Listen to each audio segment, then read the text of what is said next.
A Bíblia Fala, com o pastor Ézio Pereira da Silva.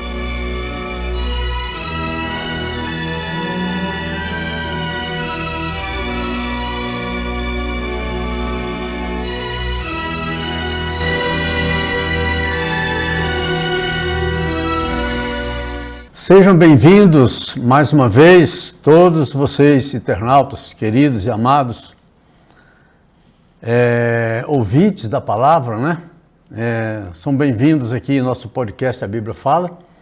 Hoje nós estamos aqui no nosso episódio número 38 e vamos compartilhar nesse instante aqui com vocês sobre o poder da palavra de Deus. O poder da palavra de Deus. Bem, inicialmente eu quero ler um texto. Esse texto aqui, uma curiosidade, quando eu recebi Jesus Cristo como meu Salvador, ainda era bem jovem ainda, e nos primeiros dias eu fui compartilhar uma palavra, um tempo assim, de testemunho, e me lembro que eu usei exatamente esse texto aqui para compartilhar a palavra com a igreja. Eu tinha poucos dias de convertido, que Jesus tinha salvo a minha vida, e eu me lembro até hoje. Então, quando me veio na memória, né, no meu coração, para compartilhar essa palavra com vocês, me lembrei que realmente foi a primeira palavra que eu compartilhei na igreja, foi essa aqui, passagem bem conhecida de Mateus capítulo 4, do versículo 1 até o versículo 11. E essa palavra aqui trata a respeito da tentação de Jesus pelo diabo. Então nós vamos compartilhar um pouquinho aqui do que eu desejo falar com vocês hoje. Então, a palavra diz assim, Mateus capítulo 4, versículos de 1 até o 11. Vamos ler até o 10. A seguir, foi Jesus levado pelo Espírito ao deserto para ser tentado pelo diabo. E depois de jejuar 40 dias e 40 noites, teve fome. Então o tentador, aproximando-se, lhe disse: Se és filho de Deus, manda que estas pedras se transformem em pães. Jesus, porém, respondeu: Está escrito, não só de pão viverá o homem, mas de toda a palavra que procede da boca de Deus. Então o diabo o levou à cidade santa, colocou-o sobre o pináculo do templo e lhe disse: Se és filho de Deus, atira-te abaixo, porque está escrito, aos seus anjos dará ordens a teu respeito, para que te guardem, e eles te sustentarão nas suas mãos, para não tropeçares em alguma pedra. Respondeu-lhes Jesus: Também está escrito, não tentarás ao Senhor teu Deus. Levou-o ainda o diabo a um monte muito alto, mostrou-lhe todos os reinos do mundo e a glória deles, e lhe disse: Tudo isto te darei se prostrado me adorares. Então Jesus lhe ordenou: Retira-te, Satanás, porque está escrito, ao Senhor teu Deus adorarás, e só a ele darás culto. Com isto, o diabo o deixou, e eis que vieram anjos e o serviram. Esse texto aqui, apesar do seu tamanho ser pequeno, mas ele é bastante rico, muito rico, e envolve muitos temas, outros temas que compõem conjuntamente este texto. Interessante, logo no início, acho que todos já conseguiram perceber isso aí.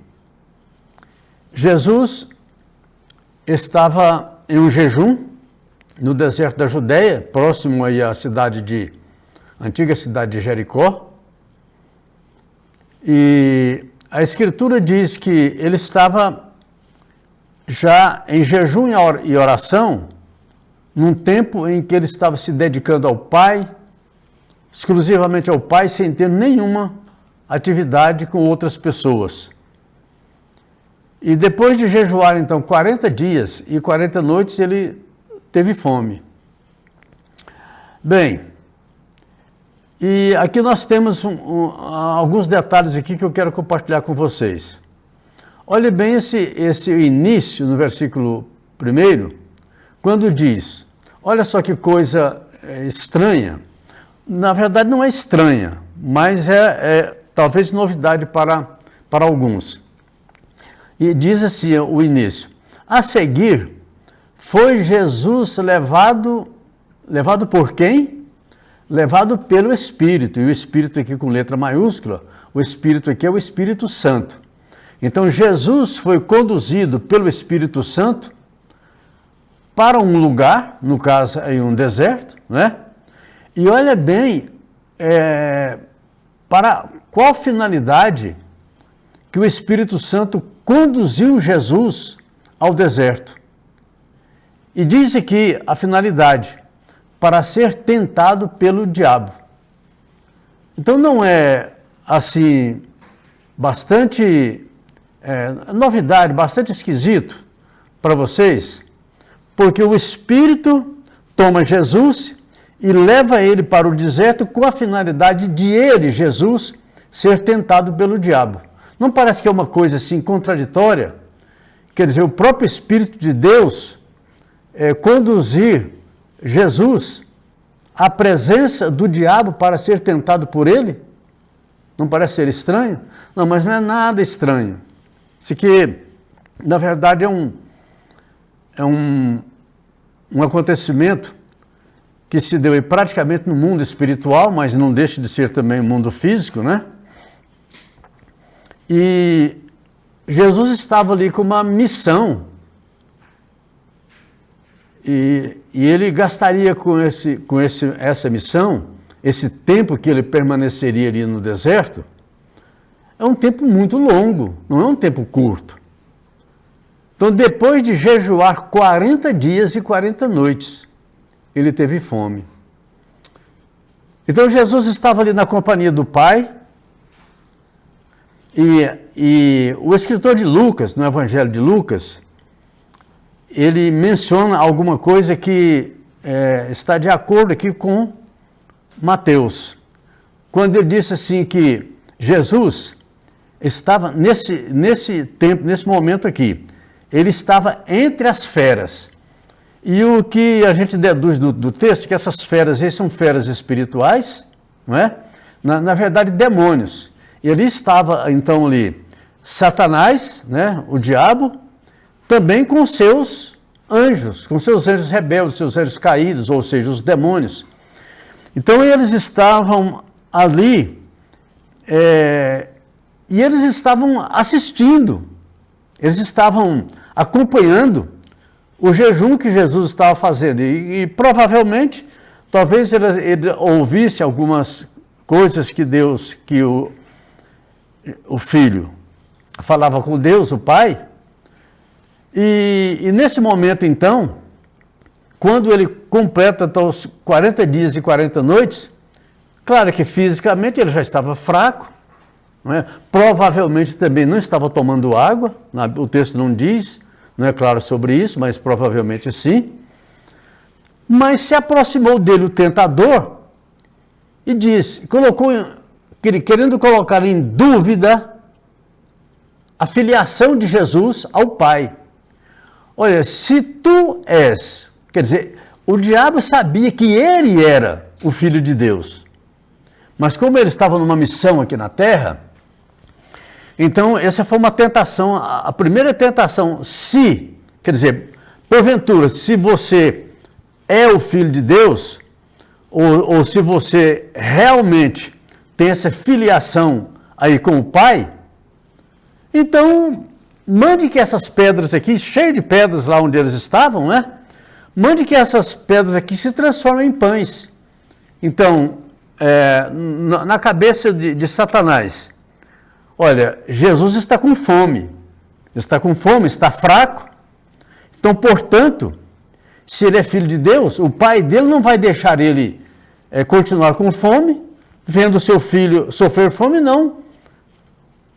Providenciar para ele um alimento, para que ele se alimente, já que ele está fraco já, porque são 40 dias e 40 noites.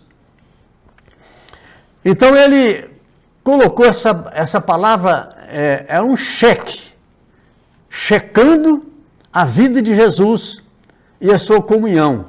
Então ele talvez tivesse alguma coisa assim, vou colocar dúvida na cabeça dele, porque pela situação dele, será que ele tem essa firmeza de que realmente ele é o Filho de Deus, como eu sei que ele é? Então, isso é na concepção maligna, né?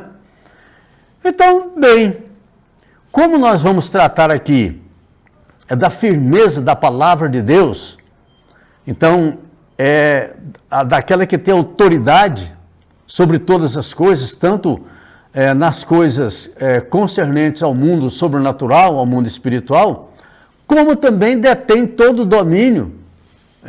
Todas as questões são solucionadas, né, pela autoridade da Bíblia. Então, em tudo que se passa no mundo, é a palavra de Deus.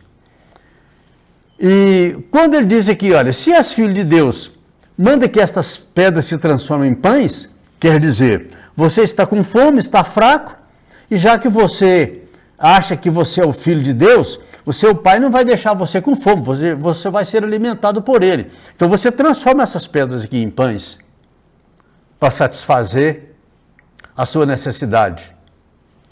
Bem, só que vocês se lembram quando Satanás, lá no Jardim do Éden,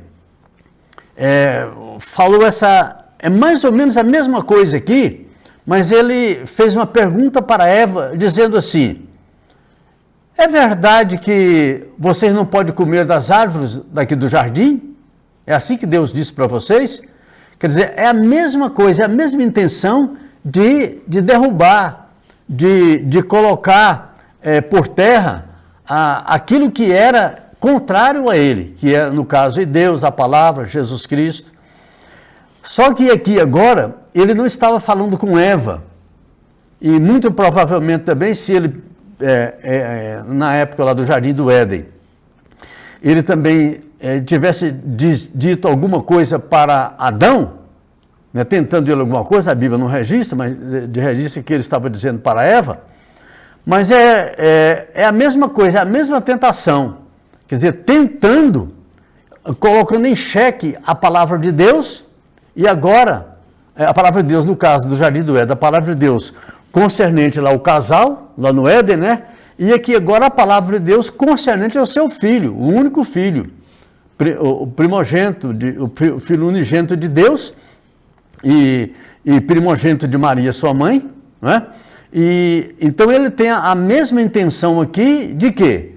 De derrubar, de vencer, de colocar em xeque a própria encarnação de Jesus.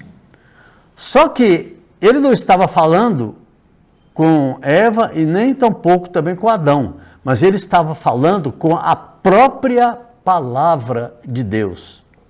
E aí é por isso que Jesus responde para ele prontamente. Está escrito, quer dizer, Deus, o Filho de Deus, Jesus Cristo aqui, ele começou a fazer menção da palavra de Deus. Tudo que nós precisamos fazer também na nossa vida, aqui é isso, estar dirigindo a palavra de Deus em toda e qualquer situação das nossas vidas, seja lá em que contexto nós estivermos. Então ele respondeu, está escrito, não só de pão viverá o homem, mas de toda a palavra que procede da boca de Deus. Quer dizer, eu para estar vivo, para ser vivo, eu não preciso de transformar pedras em pães, porque não é só de pão que o ser humano vive, não é só da alimentação, não é só do arroz, do feijão, da carne, do macarrão, de legumes, de outras coisas mais. Mas a pessoa vive primeiramente, primordialmente, substancialmente pela palavra de Deus. Então, por isso é que Jesus disse para Satanás: olha, está escrito, não só de pão viverá o homem, mas ele viverá de toda a palavra que procede da boca de Deus. Eu escrevi um artigo um tempo desses atrás aí, então hoje nós estamos na época, né, nos dias em que usa-se muito a palavra lacrador, lacração, para alguém deixar, sobrepujar um interlocutor, uma outra pessoa na palavra, numa discussão, e pelo seu argumento forte ele fazer calar o seu oponente. Então, diz um termo aqui de lacrar. Então, quer dizer, fazer emudecer, fazer ficar calado. E eu coloquei aqui uma simbologia a respeito de Jesus Cristo em alguns alguns anos atrás, quando eu fiz um artigo, falando que Jesus Cristo é o lacrador por excelência. É aquele que fala uma palavra e ninguém responde nada, porque a pessoa fica muda, sem poder responder, devido ao poder e a autoridade e a sabedoria que tem a palavra de Deus. Então Jesus Cristo estava fazendo isso ele fez muito isso, principalmente com os escribas e fariseus. Falavam para ele uma palavra e ele dizia outra, e eles não tinham mais de argumento para dizer mais nada. Quer dizer, eles ficavam lacrados, sem dizer nada, ficavam emudecidos. Então Jesus é o lacrador por natureza. Ele, falando então isso para o diabo então não se deixou, quer dizer, não teve argumento para falar nada contra Jesus, mas ele se aproveitou de uma palavra que Jesus falou. Então quando Jesus foi responder para ele, que ele não precisava de transformar pedra em pão para ele se alimentar, então ele percebeu que Jesus Cristo tinha dito para ele: está escrito. Está escrito aonde? Está escrito na palavra de Deus, que é a Bíblia Sagrada, na palavra da lei que existia antes, né? Então ele pegou essa deixa de Jesus aí. O que ele foi fazer então? Ele procurou então usar a mesma palavra que Jesus usou para também ele falar alguma coisa contra Jesus e fazer Jesus pecar, fazer Jesus entrar em contradição com ele mesmo, com a palavra, e assim ele cometer algum pecado e desobedecer a Deus. Então o que aconteceu aqui que o evangelista Mateus escreve? Ele diz assim: bom, depois que ele ouve a palavra, está escrito, não só de pão viverá o homem, mas de toda a palavra que procede da boca de Deus.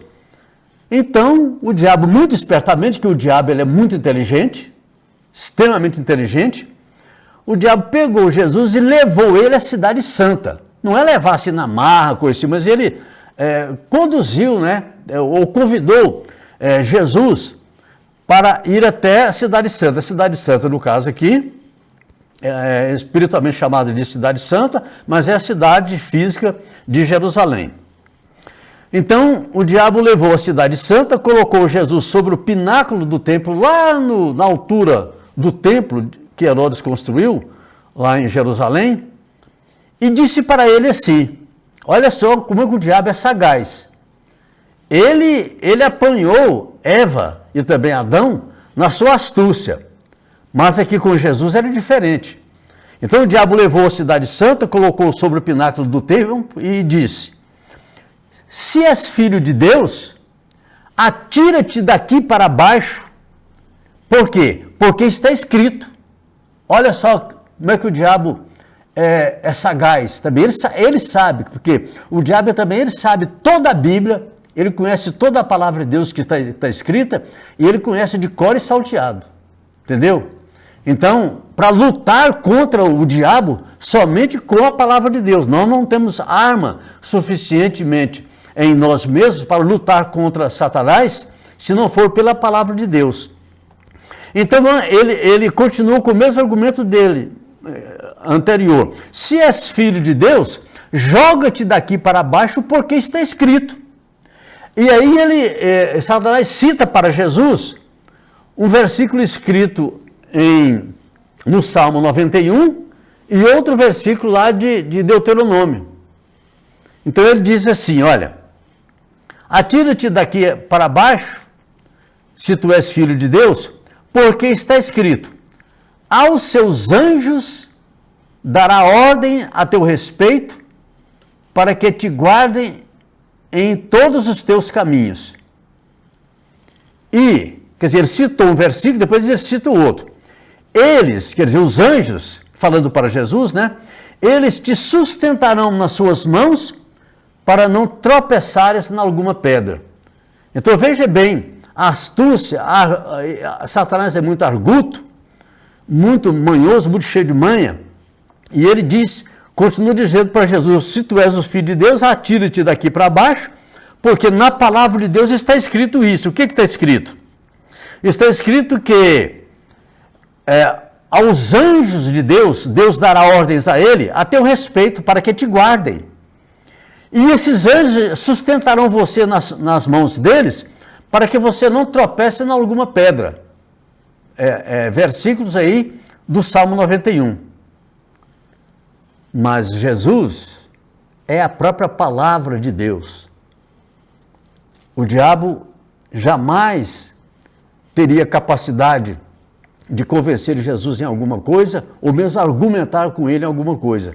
Ele usou esse argumento, talvez pudesse argumentar contra um ser humano qualquer, mas com Jesus era diferente. Mas Jesus respondeu para ele. É como se Jesus dissesse assim, tudo bem, Satanás, eu sei que você está citando para mim o Salmo 91, 2 versículos, falando que Deus me guardaria. Mas também está escrito, quer dizer, não é só isso que está escrito, mas também está escrito, não tentarás o Senhor teu Deus. Então foi aquela palavra que levou o diabo mais uma vez a emudecer, ficar calado, ficar lacrado.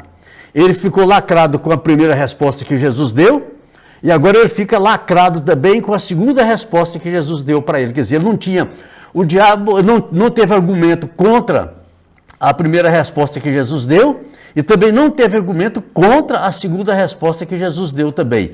Toda baseada na palavra. Veja bem que na primeira palavra, Jesus disse para ele, olha, está escrito. E na segunda resposta, ou na segunda palavra, Jesus continua dizendo para ele, olha, está escrito. Mas ele não parou aí, porque ele é insistente. Ele procura destruir tudo que é de Deus, ou que diz respeito a Deus. Então, o que aconteceu então em seguida? Ele viu que não podia fazer nada, então o diabo o levou, quer dizer, levou Jesus ainda a um monte muito alto, e aqui, esse monte muito alto aqui, pode ser um monte físico, que estava lá na Judéia naquele tempo, ou pode ser também um monte espiritual. Eu imagino que seja um monte espiritual por causa daquilo que Satanás fala aqui para ele aqui. Então, ele disse aqui, olha, levou aí do diabo a um monte muito alto, que pode ser um monte físico ou pode ser também um monte espiritual, e mostrou para Jesus todos os reinos do mundo. Então, por isso que eu falo aqui que pode ser num monte espiritual, em algum lugar, ou em alguma esfera espiritual, porque dessa esfera espiritual ele pôde mostrar para Jesus todos os reinos do mundo e a glória, né? As glórias desses reinos. E aí então ele diz assim, olha, levou ainda o diabo a um monte muito alto, mostrou-lhe todos os reinos do mundo e a glória deles, e lhe disse, olha bem como o diabo é atrevido, como o diabo é sagaz e é astuto. E ele disse assim, ele apresenta todos os reinos do mundo para Jesus, e ele diz assim, olha, tudo isto eu te darei, que eu te dou todos os reinos do mundo, se você prostrado, quer dizer, se você de joelho me adorar. Veja bem que atrevimento que Satanás teve em falar essa palavra para Jesus. dizer para Jesus ajoelhar aos pés dele e adorá-lo. Entenderam? Então, é uma coisa assim, estupidamente terrível, muito maligna, extremamente maliciosa, ruim, perversa. Então, tudo isto te darei se prostrado e me adorares. Mas aí, Jesus vai responder para Satanás a terceira vez. Mas na terceira vez, Jesus,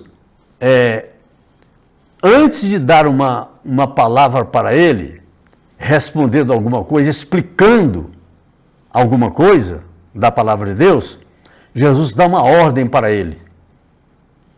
Aí Jesus ordena ele com aquela autoridade suprema que é dele, o Deus Todo-Poderoso, o Filho do Deus Todo-Poderoso, o poderoso Filho de Deus, estava ali agora, sendo tentado ali por Satanás, e agora ele tem uma palavra contundente de Jesus, uma palavra agora que não vai colocar fim àquela tentação, porque haverá resistência. Houve resistência da parte de Jesus Cristo. E Jesus, então, aqui, agora não fala só uma palavra simples para o diabo, mas ele dá uma ordem para Satanás, dizendo assim, ó, retira-te, ou seja, vai embora. E ele continua dizendo ainda, porque está escrito. Ele continuou ainda usando a palavra de Deus. Então Jesus não se aparta de momento nenhum da poderosa palavra de Deus. Então ele diz, retira-te, Satanás, porque está escrito. Aí eu vou dizer para você o que está escrito lá. Ao Senhor teu Deus adorarás, e só a Ele darás culto. Quer dizer, o único ser que é digno de ser adorado é Deus, o meu Pai. Só Ele. E não você. E por causa dessa ousadia sua, retire-te daqui. E o que Satanás fez? Deu no pé. Não tinha como ele ficar perto de Jesus mais. Ele ficou totalmente amordaçado, lacrado, sem resposta, e teve que bater-se em retirada, porque recebeu uma ordem divina, uma ordem do Filho de Deus, que é o próprio Deus. Retira-se, Satanás.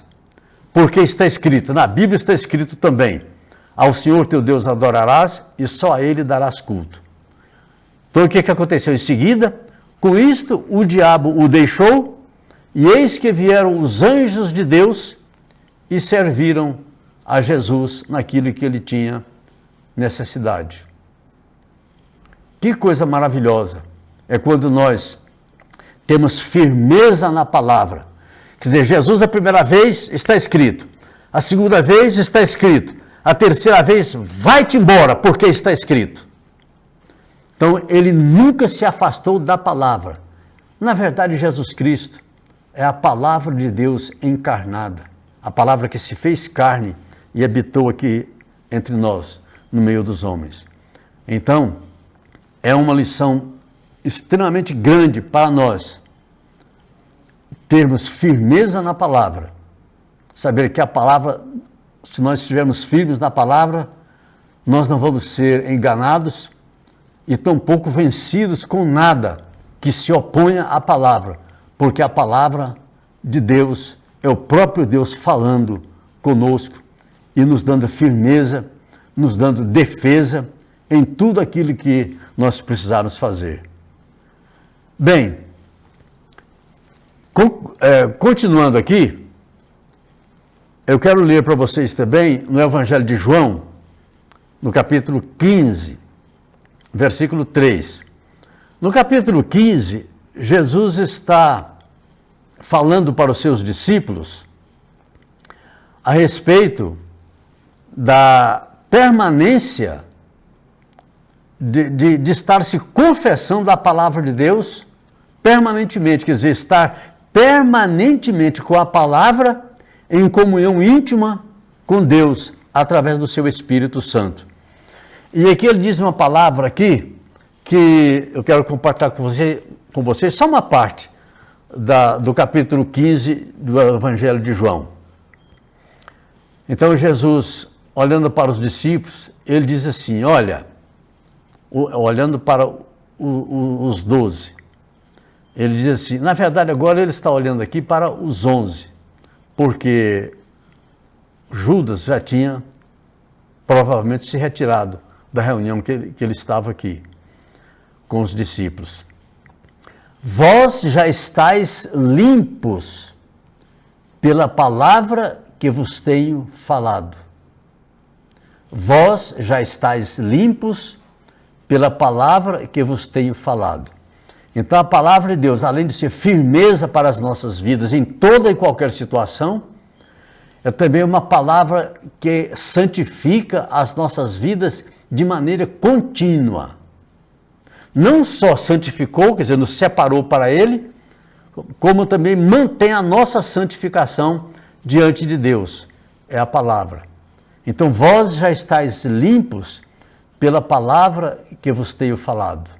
E provavelmente Jesus estava dizendo para eles aqui, fazendo uma referência a Judas, né? Porque apesar de Judas ter sido limpo pela palavra, mas depois ele se afastou e agora ele está em planos, lá arquitetando um plano para trair Jesus, para entregar Jesus para o sinédrio, para os escribas e fariseus, para os sacerdotes.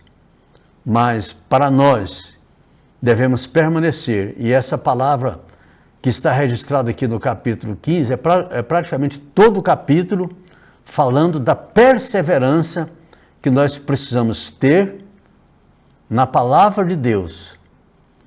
Perseverança naquilo que Jesus ensinou, ou seja, toda a palavra de Deus para nós e termos comunhão com Ele continuamente. É a santificação que Ele nos dá pela sua palavra. E uma terceira referência que eu quero transmitir para vocês aqui está registrada no livro de Efésios, na carta de Paulo aos Efésios, no capítulo 6. Também é uma palavra muito conhecida, muito provavelmente é conhecida até de cor por vocês aqui. É a palavra que diz a respeito da armadura de Deus, a armadura do trabalho do Evangelho. Então, Paulo começa a dizer aqui, Efésios capítulo 6, a partir do versículo 10. O apóstolo Paulo diz assim, quanto ao mais, dizendo na carta para os Efésios, né? Quanto ao mais, sede fortalecidos no Senhor e na força do seu poder. Revesti-vos de toda a armadura de Deus para poderes ficar firmes contra as ciladas do diabo. Porque a nossa luta não é contra o sangue e contra a carne. A luta nossa não é pessoal, contra pessoas, e sim contra os principados e potestades, contra os dominadores deste mundo tenebroso, contra as forças espirituais do mal nas regiões celestes, que ocupam as regiões celestes. Portanto, tomai toda a armadura de Deus, para que possais resistir no dia mau, e depois de terdes vencido tudo, permanecer inabaláveis, permanecerdes firmes, inabaláveis. Estai, pois, firmes, cingindo-vos com a verdade. A palavra é a verdade. Vestindo-vos da couraça da justiça. A palavra de Deus é aquela que nos reveste da justiça de Deus. Então, Paulo está dizendo que, falando alguma coisa aqui, tendo um conhecimento da armadura que um soldado romano utilizava. Então, ele está aqui dissecando, falando parte dessas armaduras aqui e levando aos seus leitores a um entendimento de que a palavra de Deus é uma armadura completa também para as nossas vidas, para a vida do cristão. Então ele diz aqui, estai, pois, firmes, cingindo-vos com a verdade e vestindo-vos da couraça da justiça. A palavra de Deus é a verdade e a palavra de Deus é a justiça, que nos guarda, que nos envolve. Então ele diz que eu continua dizendo aqui, calçai os pés com a preparação do evangelho da paz. O evangelho é a palavra de Deus, que é levada pelos os discípulos, pelos cristãos, a todas as pessoas que necessitam da palavra, principalmente para serem salvas e serem edificadas. Então ele diz, calçai os pés com a preparação do evangelho da paz, quer dizer, procure levar o evangelho, levar a palavra da paz a todas as pessoas, embraçando sempre, né, fortalecendo sempre, abraçando sempre o escudo da fé. O que é o escudo da fé? O escudo da fé é aquele que faz apagar ou rebater todos os dardos inflamados do maligno. Quer dizer, é aquele escudo que detém os dardos inflamados do maligno ricocheteiam quando bate nesse escudo, porque é o escudo da fé.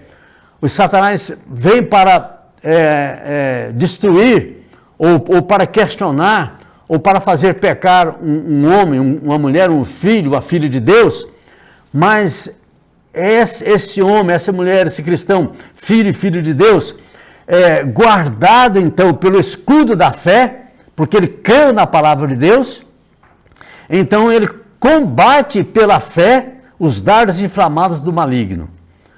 Então ele continua dizendo, tomai também o capacete da salvação, quer dizer, coloque na cabeça de vocês, que não deixe penetrar na cabeça de vocês nada que não seja útil, nada que não seja edificante, nada que não seja a palavra de Deus enchendo toda a vossa cabeça, enchendo a vossa mente com a palavra de Deus, com cânticos espirituais, com louvores, com bênçãos, com tudo isso que a palavra de Deus transmite para nós. Então ele diz aqui, tomai também o capacete da salvação e a espada do Espírito, que é a palavra de Deus, com toda oração e súplica, orando em todo o tempo no Espírito, e para isto vigiando com toda perseverança e súplica em favor de todos os santos, e também por mim. Quer dizer, Paulo também quer a oração dos Efésios para ele, para que me seja dada no abrir da minha boca a palavra para com intrepidez fazer conhecido o mistério do Evangelho, pelo qual sou embaixador em cadeias. Quer dizer, Paulo estava preso, escrevendo para os Efésios, para que em Cristo eu seja ousado para falar como me cumpre, quer dizer, como é a minha obrigação fazer isso. Ele termina aqui esse texto, nesse tema aqui, dissecando toda aquela armadura que um soldado romano tinha e fazendo uma comparação, alguma coisa similar ao que a palavra de Deus é para nós.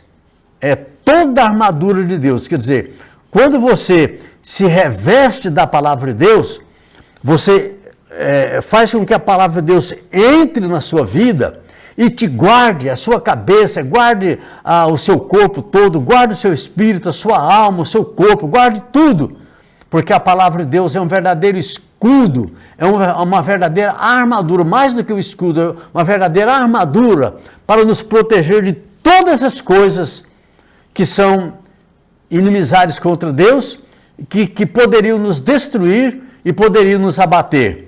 Mas escudados, né, protegidos por essa armadura de Deus, nós podemos combater todos os dardos inflamados do maligno e orar também uns pelos outros e levar o evangelho da paz a todas as pessoas e anunciar que Deus é o Deus vivo, é o Todo-Poderoso que comanda todas as coisas, que detém todo o poder, não só na terra, mas também todo o universo visível e invisível, no cosmos e todos os lugares.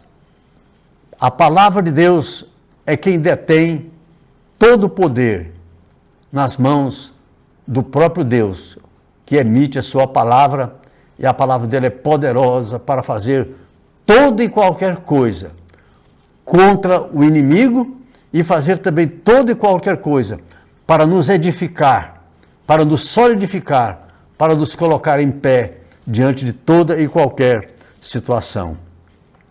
E finalmente, quero transmitir para vocês também aqui, quer dizer, a palavra de Deus também é a armadura para o trabalho do Evangelho, para a propagação do Evangelho. E por último, a palavra de Deus como capacidade para darmos o testemunho.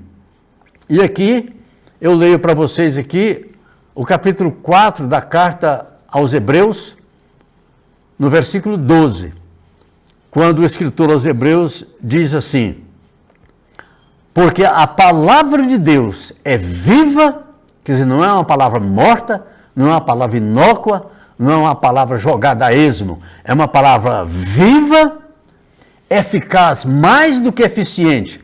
Ela é eficaz, ela detém todo o poder.